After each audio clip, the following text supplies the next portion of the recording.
Trusting the shogun's promise. In 1600, Tokugawa Ieyasu stood over the wreckage of his enemies at Sekigahara and made a promise to the samurai class. Fight for me, serve me, and your place in Japan will be permanent. Thousands of warrior families had staked everything on that guarantee, and it seemed reasonable to believe it. The samurai had been the spine of Japanese society for 5 centuries. No ruler had ever survived without them, so they took the deal, swore loyalty, and settled into a hierarchy they believed would protect them forever. What they could not see was that Ieyasu had no intention of sharing power indefinitely. The Tokugawa shogunate spent the next 2.5 centuries systematically dismantling everything that made the samurai dangerous, starting with their independence and ending with their purpose. The promise was kept just long enough to make resistance impossible, choosing ritual over readiness. By the early Edo period, the samurai had gone roughly a century without a major war. The Tokugawa peace was real, and the warrior class responded to it in the worst possible way. They turned inward.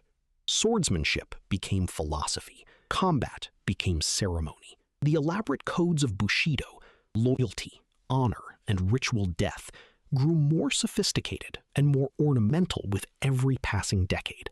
This seemed entirely sensible at the time. A warrior class without wars needed a reason to exist, and culture provided one. Daimyo hosted poetry competitions. Samurai studied calligraphy alongside their blade forms. But the consequence was a fighting force that had traded practical lethality for aesthetic performance. When real violence finally returned to Japan in the 1860s, many samurai discovered that centuries of ceremonial training had not prepared them for modern warfare. They had perfected the ritual of being warriors without maintaining the reality of it, surrendering their swords to stay relevant. In the early Tokugawa period, samurai accepted a bargain that felt like a promotion. They would govern, administrate, and advise rather than fight. In exchange, they kept their stipends, their status, and their swords. The two-sword privilege, the daisho, remained the visible mark of their superiority over every other class. Carrying those blades in peacetime seemed like proof that nothing had really changed. What it actually was decoration. The samurai had agreed to become bureaucrats while pretending to remain warriors. Over generations, their military skills atrophied, while their financial dependence on the shogunate deepened. By the time they understood what they had traded away, the swords they carried were symbols of a function they no longer actually performed. The uniform had outlasted the soldier, closing Japan to the world. The Tokugawa shogunate's decision to implement sakoku, the isolation policy beginning in the 1630s, was made with clear strategic logic. Foreign trade brought foreign influence brought Christianity. Christianity brought loyalty to Rome instead of Edo. The Shimabara Rebellion of 1637, in which Christian converts and desperate peasants rose up together, confirmed every fear the shogunate had about outside contamination. Closing the ports and expelling the Europeans seemed like the rational response to a genuine threat. The samurai class, whose entire identity was built around serving the Japanese order, supported it completely. What 2 centuries of isolation actually produced was a military frozen in the 17th century, while the rest of the world built rifles, ironclad ships, and industrial armies. When Commodore Perry arrived in 1853 with steam-powered warships that Japanese cannons could not seriously threaten, the samurai discovered that their closed world had made them obsolete, ignoring the gun after seeing what it could do. Japan was not ignorant of firearms. Portuguese traders introduced the matchlock musket in 1543, and within decades, Japanese warlords had integrated guns into warfare with remarkable speed. Oda Nobunaga used massed volley fire at the Battle of Nagashino in 1575 to destroy a cavalry charge that should have overwhelmed him. The gun's effectiveness was not a mystery, but after the Tokugawa consolidation, the shogunate deliberately suppressed firearms production. Guns were dangerous to hierarchy. A peasant with a musket could kill a samurai with a sword, and that was socially catastrophic. Restricting firearms seemed like a way to preserve order. What it actually did was guarantee that when Western powers arrived carrying weapons 2 centuries more advanced, Japan had no answer. The samurai had seen the future in 1543 and chosen to look away because it was inconvenient, bleeding their own treasury dry. The samurai stipend system was designed for a Japan at war, where lords needed large retinues of fighting men on short notice. In peacetime, those same retinues became an enormous fixed expense with no military return. Daimyo kept paying because dismissing samurai retainers was dishonorable.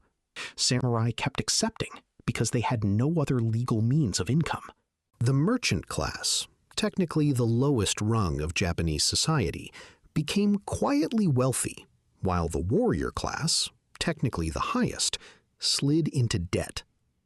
By the late Edo period, many samurai families were borrowing money from the merchants they were supposed to outrank. Lower-ranking samurai sometimes sold their status entirely, allowing wealthy commoners to purchase the privilege of wearing a sword. The class had not been defeated by an enemy.